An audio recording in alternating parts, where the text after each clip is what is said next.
much adversity? Yeah, so I think we're year 15, Cole. Yeah, not that, when you get to be to that point in terms of both age and number of years in a place, not that I'm wanting to tack on the extra ones, but I think we're 15, and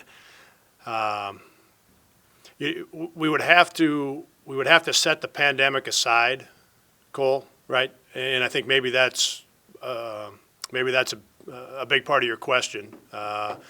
As with the pandemic included, then it's not even close in terms of the number of challenges. So in order to, maybe give you a pretty fair answer, I'd have to take the pandemic out of it, so that for you and for everyone who's listening or reads it, I would answer this with the understanding that we set that aside. That included, yeah, nothing has come close or even compared. Aside from it, we've had a couple of times. Cajo had back-to-back shoulder surgeries. Carlton Reed, he had just gotten back and was playing his best, and he had a knee injury shortly after. He had just gotten back from some other stuff some injury stuff, and he had just gotten back. So it would be injury related, at different times throughout the course of the last 14 years. And those are things we talked about it after the game last week. The personal part of it, with that player, with their family, what they're going through. I mean, it's a lot, right? That's a challenging deal for young guys and young gals when they're used to being out there every day. So there's a lot of things to work through in terms of decisions being made about surgery, rehab, all of those things. And then there's the part where they're just used to being out there, and that's a hard thing to go for young athletes. So I guess we've had some of the injury stuff come up before, Cole. But when you add it all up, certainly not the situation we're in right now. When you bring everything back into the equation. Into the basketball side of things, you've had a little bit more time now to consider the best path forward schematically, playing-wise. Yep. However long you don't have AJ and Antoine around, Bowen's obviously got an increased role as a result of circumstances. So, how different, if at all, will things be for the offense, for the game plan, as a result of the personnel available? Yeah, there's the lineup and/or lineups that we can put on the floor right now. Our roster is dramatically different when you remove AJ and you remove Antoine. You've removed a lot of ball handling, a lot of decision making, AJ's shot making, in addition to the other two things. Antoine's speed and transition to be able to create offense for other players. AJ's ability to create offense for other players because he demands a second defender, and a lot of attention gets paid to him.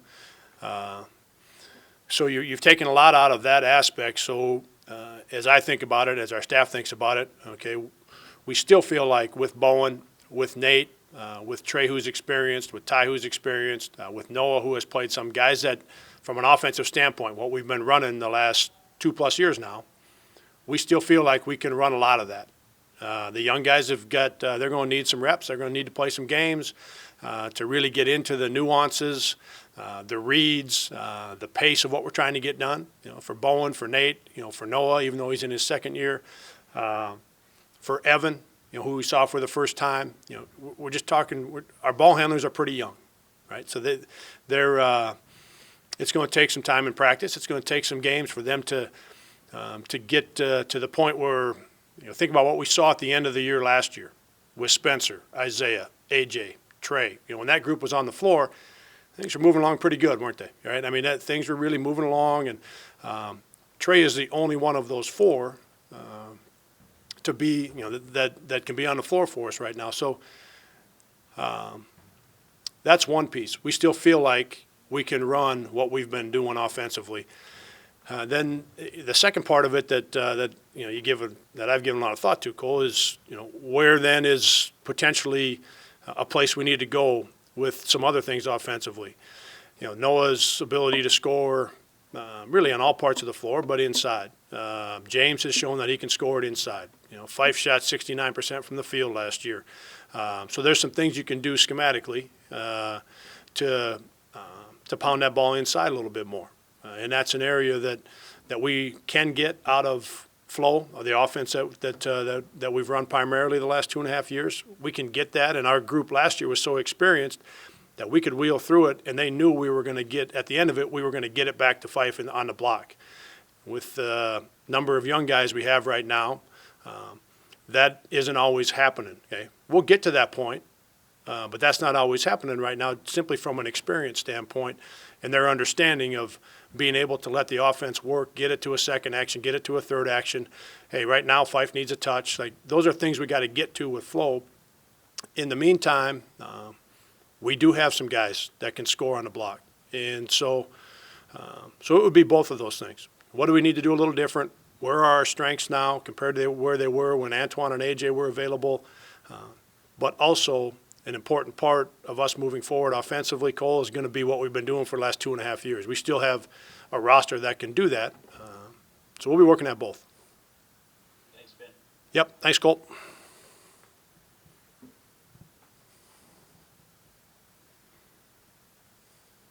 Coach, what do you like about preparing for a top 25 basketball? Yeah, just the competitive part of it, Brad. That's when we look at scheduling. I know that Nick, Cole, Brad, you guys, we've been in these discussions a lot with our team and our philosophy on scheduling. And there's a couple parts to it. One, can you schedule in a way that can get you in position to get in that large bid if you do well enough against the teams that you're playing? We've wanted to do that for a long time now. The second piece of it, in my mind, is the competitive part. I love for our program to be on the floor against the best teams in the country. It's something we talk about in recruiting. It's something we talk about with our guys a lot. We want to be on the floor with the best teams in the country and figure out what it takes to beat them. And then the last piece, and maybe they're not in any particular order, I guess, but I think our fans enjoy it, Brad. I really do. I think in Sioux Falls was, the results were not what any of us were looking for, and that's because we have high expectations from a players, coaches, program standpoint. We're in a place with our program for a long time now where Panther Nation has high expectations. When you don't win those games, when you don't beat those teams, people are disappointed, as they should be, and as our players are. So we got to get back to work and we got to get better. But we found out a lot about what it takes to be on the same floor with an experienced team like Western Kentucky, to play against a program like St. Mary's, Utah State, programs that are used to winning games. Those are great experiences for us. You would just so I love the competitive part of it. I do. I love the competition, and we're going to play one of the best teams. I think top 15 team in the country, with their experience, the quality of their players. Their head coach is one of the best in the country. Certainly one of the best that doesn't get talked about much. To me, we're going to see a top 15 team in the country on Wednesday night, and I love the competition. With your newcomers getting that early experience in Sioux Falls, are you seeing them start to digest some things now that they're seeing themselves on film, and you think they're ready to take a step forward? Yeah, and we, there were some things there are some things that we have seen at practice and the game on Friday against St. Ambrose, where they did some things, and a lot of them are little things, and that's where it has to happen right now for young guys. Their footwork, their positioning, the ability to block out and get off the block out and go chase a rebound, their passing, the understanding of we're going to play the way we play, and we want to play in transition, and we're going to take shots whenever, right? We've played that way for a long time. We're going to continue to play that way, But then the understanding of building, okay, there are some time and score things. There are some situational things that are happening during the course of a game. Maybe we were just up 3 or 4 and now we're down 3 or 4. It's not the best time for a long three. It's a great time to throw it to Fife. Like that takes time, right? That takes time. That takes playing together, and we're seeing some of those little things certainly happening already. But they don't happen in with 3 games against good teams. They don't happen in doesn't happen in a week. It doesn't happen in 10 days. It's man, you got to every day. You're working at the little things, and we're going to keep doing that part of it. But these guys, I mean, you can see the bounce in their step. These young guys, you can see the talent. You can see these guys are not scared. We just got a lot to learn, and that to me is exciting. Speaking of bounce in their step, Trey Burhow, I don't know if it was because there was no fans in the McLeod Center. He was talking all the time out there on the floor, and maybe he's always done that, but just the lift that you saw from him and are going to need from him. Yeah, that's a big part of who he is and what he brings to our team. And last year we had to with Luke and with Big Country and with Spencer, with Lincoln, with Biggie, and obviously with Isaiah. That's a big group of seniors, right? And those guys were able to keep the waters calm when they needed to be, and they were also able to feed off of Trey's energy when needed and when appropriate. And so we need Trey to be doing all of that. And now he's got the added responsibility of not having his 6 buddies from last year that graduated. And so there's a dynamic shift there that Trey and I have talked about a little bit. He's got to continue to be himself. He's got to be the one who's talking and pushing guys to play at a higher level. We need that from him. And then the other part of being able to cover some of the ground that is our 6 seniors were covering last year, and that's a lot of responsibility. But Trey's he's ready and plenty capable of doing all that. Thanks, Coach. Safe trip out east. Yeah, thanks, Brad. Hey, Coach. Hi, Nick. Circling back a little bit to AJ, is he out of practice this week, and kind of where is he kind of still in that evaluation phase on just kind of trying to decide what the options are there? Yeah, he has not practiced, Nick, and there is no expected date for return to practice at this point. So same as we talked last year, from an information standpoint, I don't have any more. Nothing has changed significantly from the last time we talked about AJ's situation. So he's at practice every day. He does ball handling, stationary ball handling, where he's working that, and he gets himself, enough of a workout, even though it's stationary, where he gets a good sweat going. He shoots a few jump shots, but he's not moving. So he's at practice. He does a little bit before practice. Then he does a lot of rehab with Bish. And then while we're practicing, he's in the huddles and he's talking to the guys and adding a ton of value that way in terms of his experience and just working with our guys when we're getting through our practices. And but beyond that, Nick, no more in terms of information or a plan yet for AJ. My guess is, Nick, that it's going to take all of this week, maybe into next week, before we have a lot more in terms of where we're going to go next. Looking at the Richmond game, you mentioned Coach Mooney, one of the better coaches in the nation.